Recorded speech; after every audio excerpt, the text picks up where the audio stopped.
ndị be anyị ekele onye ime ọmụ bụ nwa amadi olu nchama ọrụ ebube bụ afa m nwa asụ Igbo anyị apụtagokwa n'ọgbọ anyị bụ ndị Igbo ajụjụ ka anyị jikọrọ wee bịa asụsụ Igbo amaka omenala Igbo amaka njirimara ndị Igbo amaka ya mere ọ bụrụ na asụ Igbo ịmapụta anyị jụọ gị ajụjụ n'asụsụ Igbo sati ya eji anyị ego.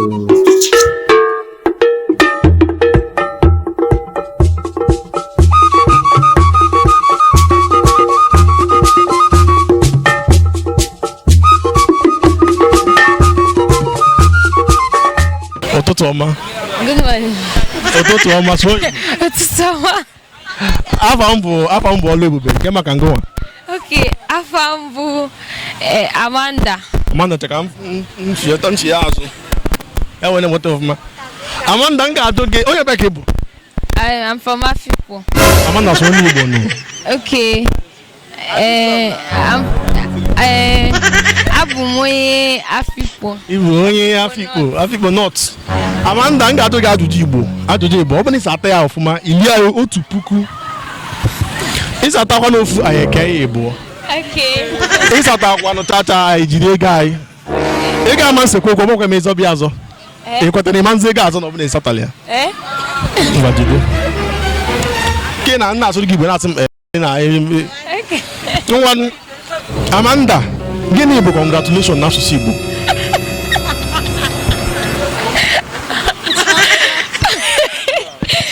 Okay, congratulations. Small Igbo. Okay. This is now congratulations. Congratulations. Congratulations. Ngwanụ mma asụrụ gị Oyibo ịtụgharị ya n'asụsụ Igbo. Ya bụ ajụjụ nke abụọ. I sent letter to my village prime minister yesterday. Tụgharị ya n'asụsụ Igbo. Ezimozi to my village prime minister yesterday. Ezimozi to my village prime minister. Ezimoto onye Igbo. Nye m ego m.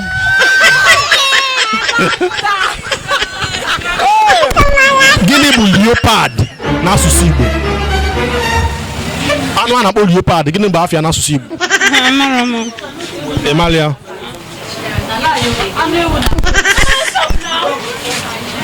Blessing. Gịnị bụ perfume n'asụsụ Igbo?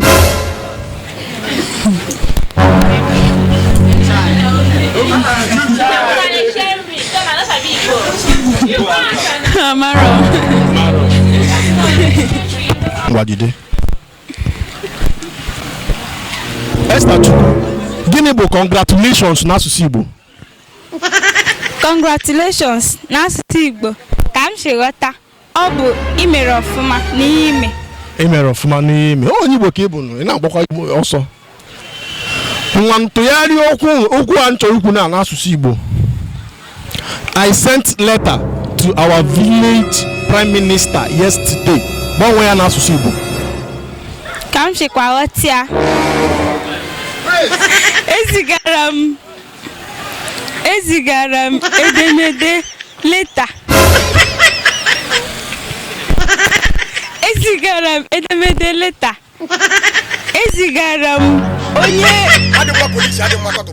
Ezigara m onye isi nke nwa bekee kpọrọ minista nke obodo m edemede leta. Gịnị bụ congratulations n'asụsụ Igbo? Congratulations. Oh. Congratulations wo ekele dịrị Chukwu.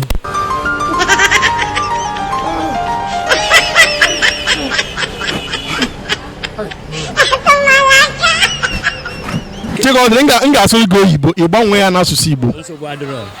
Chikodiri, I sent letter to our village prime minister yesterday. Gbanwee ya n'asụsụ Igbo nye ga iji n'aka. Okay. Edere m edemede degara onye prime minister anyị na obodo anyị.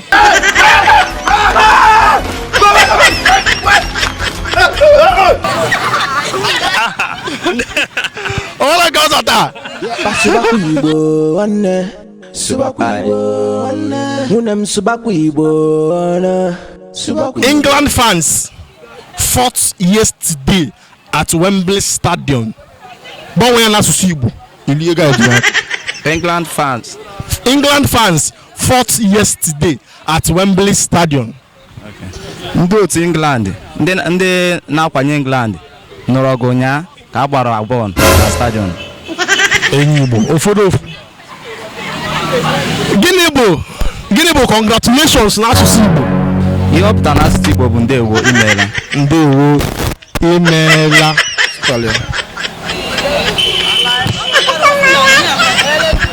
Ekene m gị. Ekene gị. Afa m wole ube, gịnị bụ afa gị? Afa m bụ Amaka. Ụkamaka, onye bekee bụ? Awụ Enugu steeti. Ụkamaka, m ga-adụ gị ajụjụ Igbo n'asụsụ Igbo. Ọ bụrụ na ịsata Igbo rie otu puku. Ịsata ofu anyị ekee Igbo. Ọ bụrụ na ịsatalụ anyị jidekwe gị ayọ manso okwu. Kwetara manso okwu? Sụwadị. Nwajide.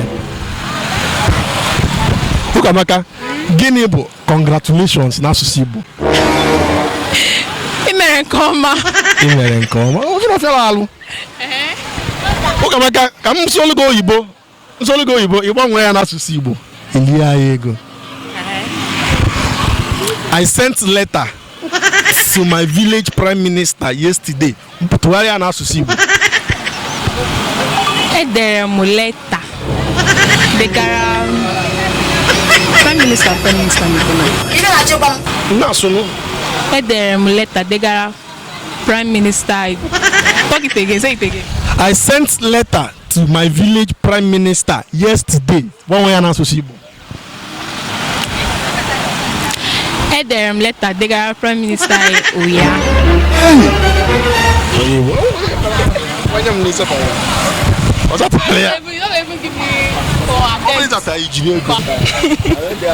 Nna maka tụnyere m okwu a n'asụsụ Igbo, m ga-asụrụ gị oyibo.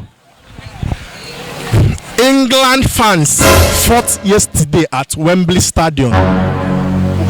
Tụnyere n'asụsụ Igbo.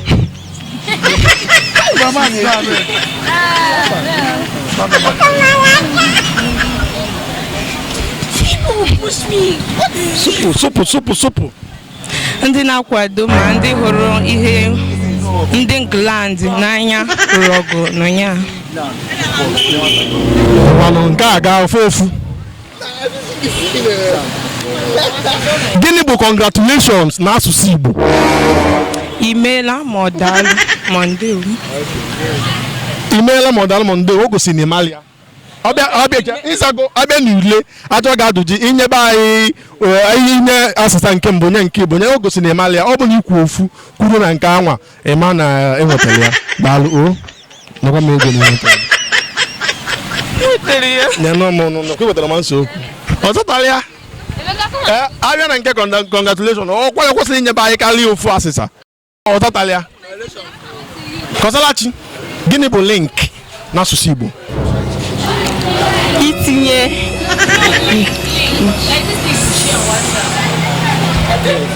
link n'asụsụ Igbo. Igbo bụ agbara.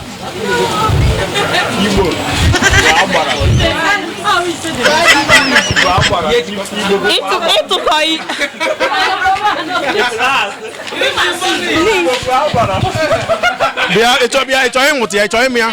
Nye ya akara ekwentị WhatsApp gị. Uju nwa, gịnị bụ congratulations n'asụsụ Igbo? Congratulations n'asụsụ Igbo. Congratulations n'asụsụ Igbo. Ọ nkọwa ya conscious gwa ihe ọ bụ congratulations n'asụsụ Igbo. Imeela nke ọma, imere ọfụma. Imeela nke ọma, imere ọfụma. Mana ọkịma na ule bụ ajụọ gị ajụjụ na ule na ofu ka ị ya aza ịma nza ịbụ. Ngwa ka ịgbarịla ọfụma. M ga-ajụkwa gị ọzọ. Uju nwa, m ga-asụrụ gị oyibo ịgbanwere ya n'asụsụ Igbo. I sent letter to my village prime minister yesterday. Gbanwee ya n'asụsụ Igbo jide gị. Ezigara m akwụkwọ ozi. Ezigara m onye isi. I sent letter to my village prime minister yesterday. Ezigara m Prime Minister. Ezigara m eze obodo anyị akwụkwọ ozi ụnyaahụ. Imela ọfụma. Onwe nche gwa gị mana ọ bụ na onye agwala gị okwu na ihe enweta ihe ahụ. Ihe adịghị n'obi mbụ bụ asịsị ya. Prime Minister abụla eze obodo anyị. Ịchọbụ inweta onye a wee wọle ya gị. Anọ nke a ka ị nwetara ọfụma dị nke izi nwetala ya nwanye m. Onye wọle gị ebe onye a. Biko gịnị bụ mma asụlụ gị oyibo ịgbanwe ya n'asụsụ Igbo? Okay. England fans fought yesterday at Wembley Stadium. Gbanwe ya n'asụsụ Igbo. England fans ndị hụrụ ndị otu egwuregwu England ha nụrụ ọgụ ụnyaahụ na Wembley. Ezigbo onye Igbo.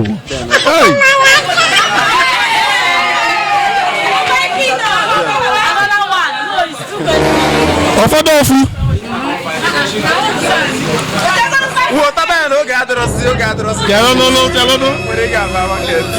I sent letter to my village prime minister yesterday. I sent letter to my village prime minister yesterday. Edenyere m edemede Igbo okwu zigara okwu onye na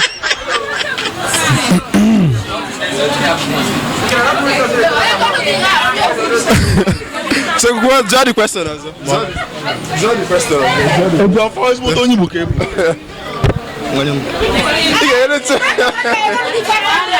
I want Talia. Gini ka na akpọ public n'asụsụ Igbo. Public n'asụsụ Igbo. Ọha. Ọgwụcha ihe ikwu. Ọha. As in ọha. Kedu ihe a na-akpọ congratulations n'asụsụ Igbo? Congratulations.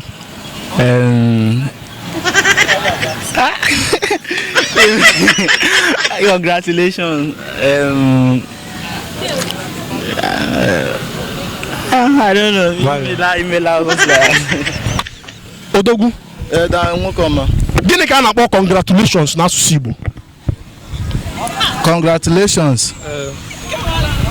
N'asụsụ Igbo congratulations ka mma asị nọ okwu ekene ka ọwụ. Anyị ma na okwu ekene gịnị ka a na-akpọ ya? Ndị Igbo na-akpọ ya congratulations, gịnị ka Igbo na-akpọ ya? Congratulations.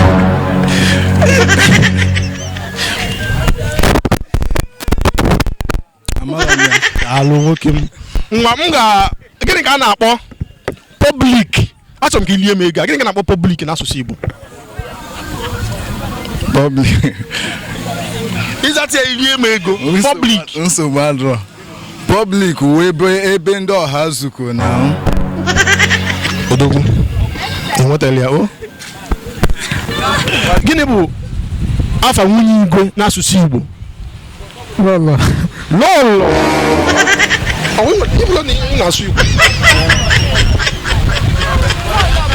Gịnị ka a na-akpọ fridge n'asụsụ Igbo?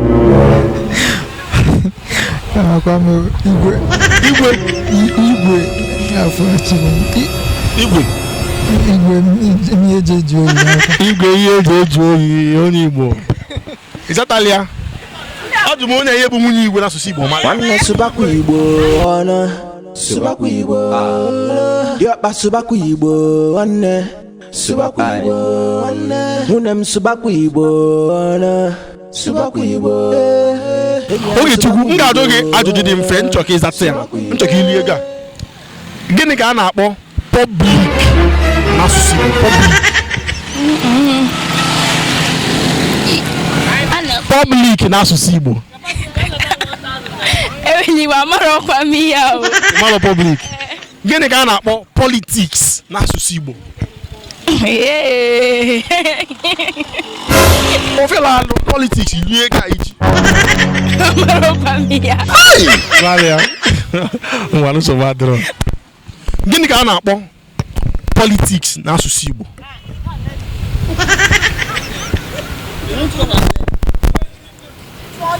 Politics asụsụ Igbo. Jide ego gị. Ọ bụ dị mana nke njọ nke bụ. Gịnị ka a na-akpọ public n'asụsụ Igbo? Gịnị bụ public? Igwe mmadụ. Ọ fọrọ obere ka ị nweta mere nwetachala ya. Daalụ. Gịnị ka a na-akpọ congratulations n'asụsụ Igbo?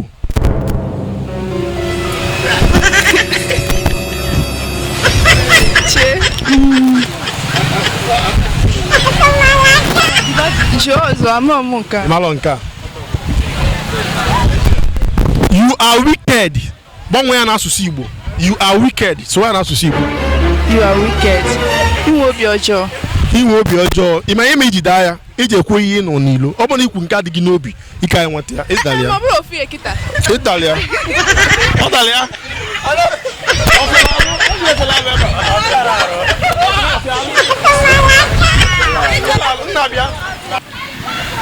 Nne, mma asụrụ gị oyibo gbanwee ya n'asụsụ Igbo. I sent letter to my village prime minister yesterday. So ya n'asụsụ Igbo iliega. I sent letter to my village prime minister yesterday. Edegara m onye isi ala anyị leta ụnyaahụ. Ezigbo onye Igbo. Ngwanụ. You are wicked. You are wicked. Achọrọ m ka ilie ya ka m ji jụọ gị nka. You are wicked. Gbanwee ya n'asụsụ Igbo. Ị gbara ajọ mmadụ. 500. England fans fought yesterday at Wembley Stadium. Gbanwee ijide ga niile n'asụsụ Igbo. Sụọ ya ọzọ. England fans fought yesterday at Wembley Stadium. Sụọ ya n'asụsụ Igbo. Ndị na-eso ndị India nọrọ ọgụ ụnyaahụ na amazimafọ obodo ahịa. Ndị ọgọ ọzọ. Icheta mgbe obodo Naijiria na-eri ego a na-akpọ coin. Amụgo gị mgbe ahụ? Amụbe m. Mana ịma na ọ nwee ego a na-akpọ coin. Anụtụbekwa m ya. Ịnụtụbe nsogbu adịrọ ka m lapụ ejoge nke a. Gịnị bụ ọnwa anụmanụ a na-akpọ leopard? Gịnị bụ leopard n'asụsụ Igbo? Gịnị ka anụmanụ a gịnị ka a na-akpọ ya n'asụsụ Igbo? Amarụ. Please connect me. Sụọ n'asụsụ Igbo. Please connect me.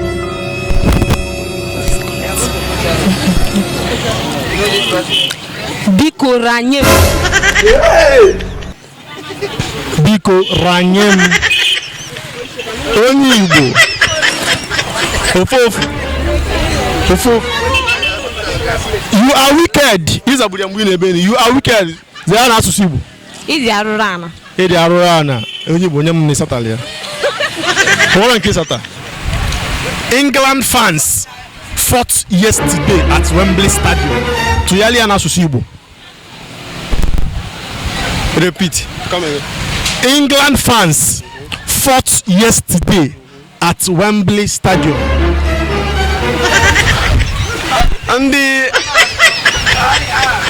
Ndi to call the club again, Avec. England fans fought yesterday at Wembley Stadium.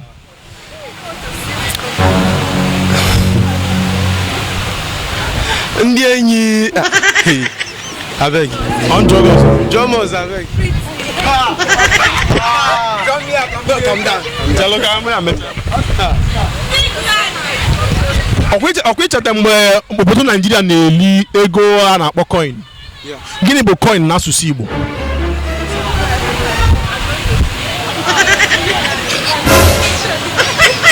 Coin n'asụsụ Igbo. Jesus.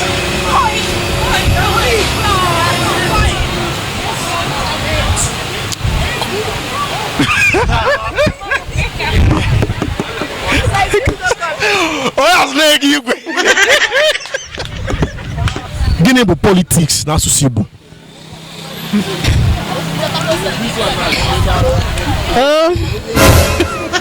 Politics n'asụsụ Igbo. Politics.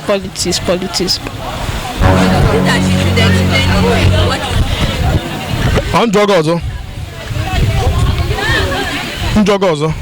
Ngwa jụọ ọnụ. Gịnị bụ coin n'asụsụ Igbo? Coin.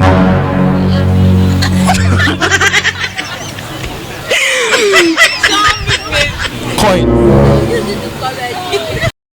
Wait, na-acha. Coin na-ekwukwa bụ ego. Gịnị bụ coin n'asụsụ Igbo? Coin.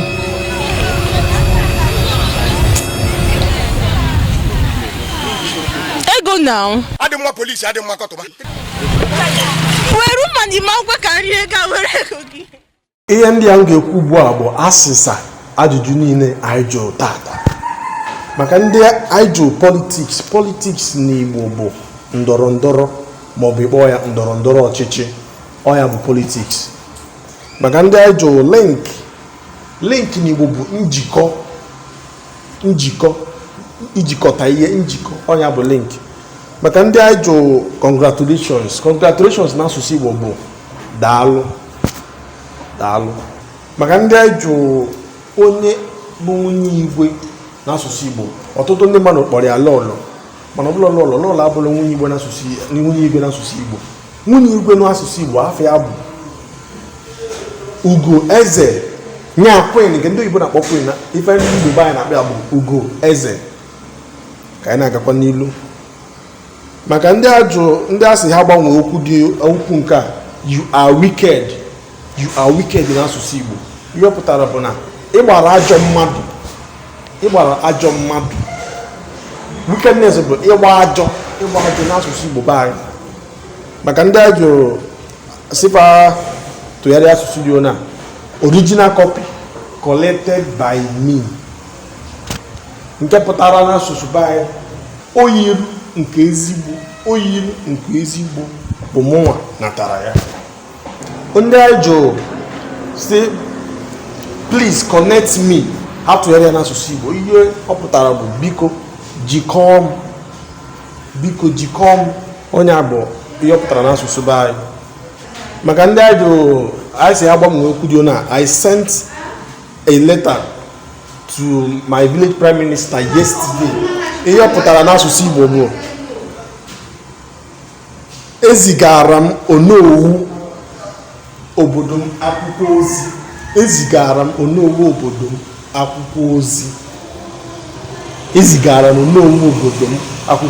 Onye akọpụtara n'asụsụ Igbo. Maka ndị anyị jụrụ ajụjụ dị na ndị anyị jụrụ say England fans fought yesterday at Wembley Stadium. Atụgharịa n'asụsụ Igbo be anyị, ihe ọ pụtara na bụ ndị ofufe obodo England nụrụ ọgụ n'ama egwuregwu Wembley ụnyaahụ. Ndị ofufe obodo England nụrụ ọgụ n'ama egwuregwu Wembley ụnyaahụ. Onye ka ọ pụtara. Maka ndị anyị jụrụ sị gịnị bụ public n'asụsụ Igbo, ndị be anyị public pụtara ọha na eze. Onye bụ public n'asụsụ be anyị, ọha na eze. Ndị be anyị ife a na-akpọ nwunye igwe n'asụsụ Igbo bụrụ ya bụ lọlọ. Nwunye igwe n'asụsụ Igbo bụ ugo eze bụ ya bụ nwunye igwe n'asụsụ Igbo. Ndị be anyị, maka ndị anyị jụrụ gịnị bụ friji n'asụsụ Igbo, friji pụtara igbe nju oyi. Ndị anyị jụkwanụ gịnị bụ leopard, anụmanụ a na-akpọ leopard n'asụsụ Igbo, afọ ya bụ agụowuru. Perfume pụtara mgba isi ọma. Maka ndị anyị jụrụ perfume n'asụsụ Igbo, perfume pụtara mgba isi ọma. Daalụ na ya bụ ajụjụ abịago na njedebe nke tata. Anyị ga-afụkwa unu mgbe ọzọ. Debara na afọ unu na akara YouTube anyị ka onwe ike na-enweta ihe onyonyo niile anyị na-eme. Ekele nwanne Subakwa Igbo ọna Subakwa Igbo diọkpa Subakwa Igbo nwanne Subakwa Igbo nwanne Subakwa Igbo ọna